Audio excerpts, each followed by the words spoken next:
everybody, welcome back to the channel। आज हम इस वीडियो में एक बहुत इंपॉर्टेंट टॉपिक को डिस्कस करने वाले हैं। जैसा कि हम सब जानते हैं कि रशिया और यूक्रेन में एक बहुत ही अनएंडिंग वॉर चल रही है, जिसकी शुरुआत 24 फरवरी 2022 को हुई थी। रशिया ने यूक्रेन की टेरिटरी पर अटैक किया था और तब से लेके आज तक मतलब कम से कम 9 महीने तक ये वॉर अभी भी चल रही है। दोनों कंट्रीज अपनी अपनी मिलिट्री कैपेबिलिटीज और अपने अपने आर्म्स एंड एम्युनिशंस को एक दूसरे पे स्ट्रांगली गिरा रहे हैं। इन्हीं वॉर की अपडेट्स की अगर बात करें तो हाल ही में रशिया ने यूनाइटेड नेशन में यूक्रेन के खिलाफ कंप्लेन की है।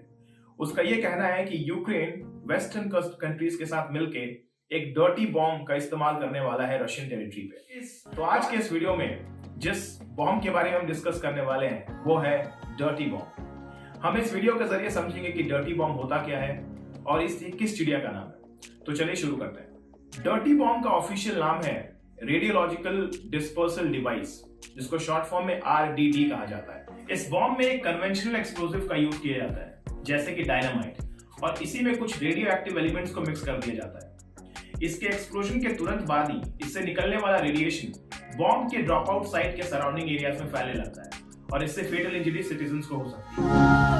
गाइस, अगर आप ये सोच रहे हैं कि रेडिएशन क्या होता है तो इसके लिए एटम बॉम्ब की एक्सप्लोजन को आसान भाषा में समझना पड़ेगा। एटम बॉम्ब के एक्सप्लोजन के लिए बहुत ही स्ट्रॉन्ग रेडियो एक्टिव एलिमेंट्स का इस्तेमाल होता है, जैसे कि यूरेनियम 235 या प्लूटोनियम 239। इस एक्सप्लोजन में इन दोनों एलिमेंट्स के एटम्स का न्यूक्लियस अनस्टेबल होता है और एक्सप्लोजन के बाद स्टेबिलिटी अचीव करने के लिए ये एलिमेंट्स एक्सेस एनर्जी को बाहर छोड़ते हैं ताकि वो स्टेबल हो पाए, और इसे ही हम रेडिएशन कहते हैं, जो कि ह्यूमन लाइफ के लिए कैटास्ट्रॉफिक होता है। डर्टी बॉम्ब का भी मेन पर्पस रेडिएशन से होने वाले नुकसान से ही है, बट इसमें डायनामाइट के साथ बहुत ही वीक रेडियो एक्टिव एलिमेंट्स का यूज किया जाता है, जैसे कि केसियम 137 या यूरेनियम के दूसरा आइसोटोप्स जो कम अनस्टेबल होते हैं।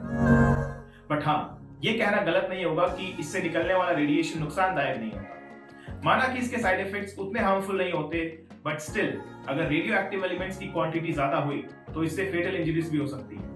ये विंड वेलोसिटी और ये डायरेक्शन पे भी डिपेंड करता है कि ये कितना हार्मफुल होगा, और इससे सिवियर मेंटल रिटार्डनेस भी हो सकती है। तो आखिर ये टॉपिक हाईलाइट हुआ क्यों इसके यूज को लेकर इतना वर्ल्ड वाइड शोर शराबा है? आंसर बहुत ही सिंपल है।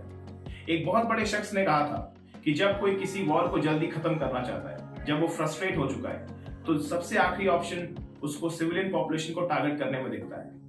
और सिविलियन पॉपुलेशन को टारगेट करने का सबसे अच्छा आजकल में जो सबसे अच्छा तरीका निकला है वो है डर्टी बॉम्ब। वो कहते हैं ना, वॉर होती पॉलिटिकल एस्पिरेशंस के लिए, लेकिन इसे भुगतना आम आदमी को पड़ता है।